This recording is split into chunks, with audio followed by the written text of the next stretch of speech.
안녕하십니까. 부처님 말씀에 이런 말씀이 있죠.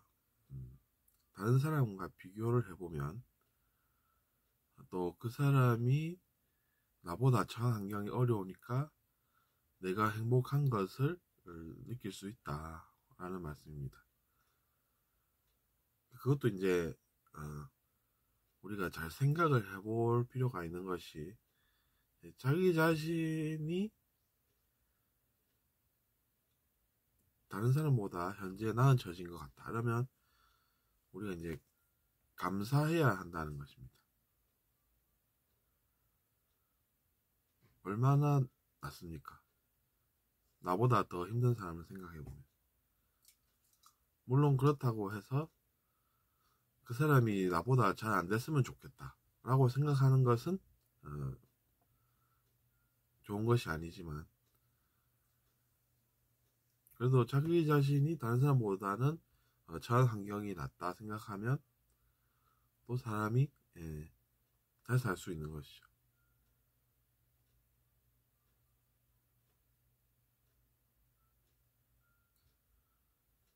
그렇기 때문에 우리가 감사하면서 살아야 한다는 것입니다. 그 사람이 희생이 된 것이 어떻게 보면 딱하지 않습니까?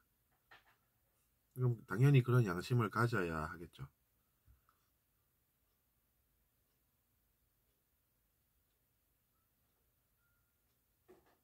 자기보다 나쁜 상황에 사람들이 처해야 한다라고 하면 화를 불러오지만, 어, 자기 자신이 다른 사람보다는 그래도 나은 처지에 있다라고 생각을 하면 우리가 또 행복감을 느낄 수 있는 것도 사실입니다.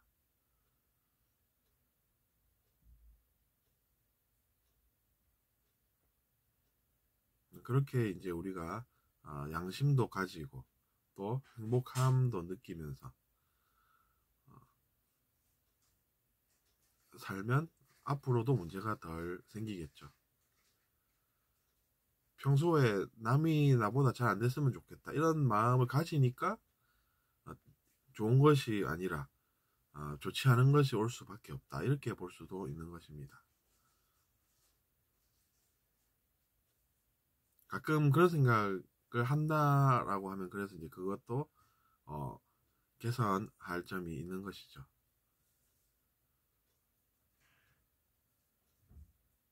내가 그런 마음을 가졌는데 어떻게 좋은 것만 나에게 오겠습니까?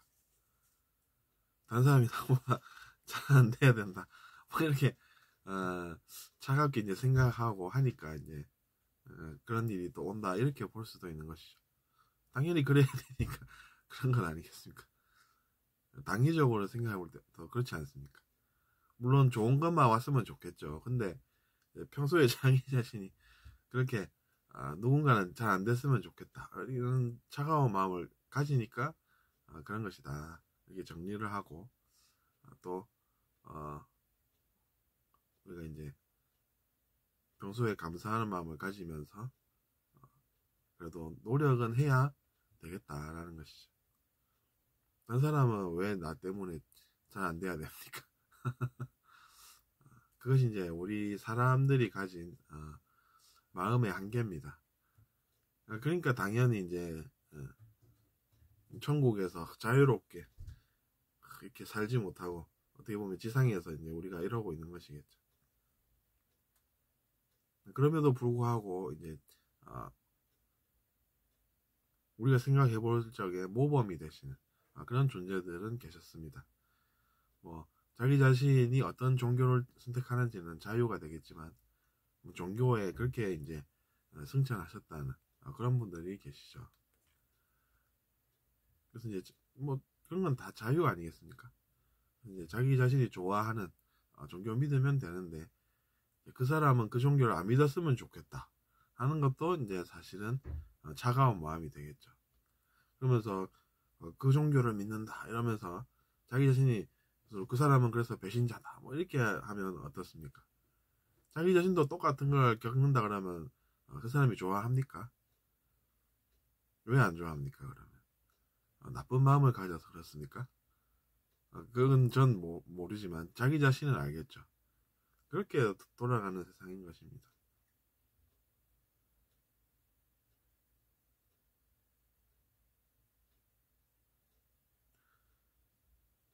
그렇기 때문에 우리가 노력을 해서 우리의 비양심적인 그런 마음을 개선시켜 나가야 마땅하고, 또 그렇게 사니까 평소에 그렇게 이제 안 좋은 일들이 생겨서 불만을 가지고 그렇게 산다라고 볼 수도 있고, 또 그럼에도 불구하고 그런 불만을 개선시켜 나가면 좋고, 또 그렇게 할 때 나쁜 것이 그 사람에게 가지 않으니까 그 사람 인생도 당연히 나아질 수밖에 없고, 그렇게 생각할 수가 있는 것이죠.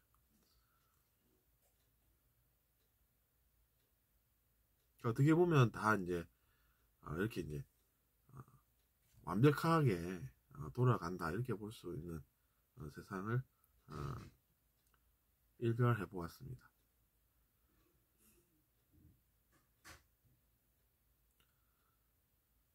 세상이 알고 보면 이제 그런 말이 되게끔 돌아가는 그런 면이 있다는 것이죠. 그래서 우리는 이제 그것에서 위안을 또 삼을 수가 있습니다. 그 사람들이 평소에 그런 마음을 가지고 사는데 그러면 뭐 좋은 일만 생기겠습니까? 그래서 여러분도 언젠가는 그런 것들을 잘 아실 수 있기 때문에 또 제가 드리는 말씀이기도 하고, 저도 뭐 한때는 몰랐다는 이야기죠. 근데 이제 누구나 다 배울 수 있기 때문에 또 공평하다 이렇게 볼 수도 있습니다. 다만 아직 이제 거기까지는 안 갔기 때문에 여정상에 있어서 우리가, 저도 앞에 또 많은 여정이 남아있고 누구나 또 다 그렇다는 것이죠. 근데 이제 누군가는 좀 더 갔고 누군가는 덜 가 있는 상태고, 그것이 차이지 상관없습니다. 그리고 저도 그랬다시피 이제 말씀이 그 전에 이미 있었고, 그 말씀이 그래서 저에게 전달이 됐고, 그러면서 이제 제가 그것을 듣고 저도 길을 가는 것입니다. 저 혼자서 어떻게 그런 것들을, 어둠밖에 없는 곳에서 빛을 어떻게 찾겠습니까? 빛이 이미 계시니까 이제 그 빛의 도움으로 이제 앞으로 갈 수가 있는 것이겠죠. 그러니까 우리가 이제 겸손할 수밖에 없다, 이런 것도 사실은 사실입니다. 제가 빛이 없었으면 어둠 속에서 제가 어떻게 뭔가를 찾아서 그것을 의지해서 앞으로 가겠습니까? 그래서 이번 시간에는 여기서 마치겠습니다. 감사합니다.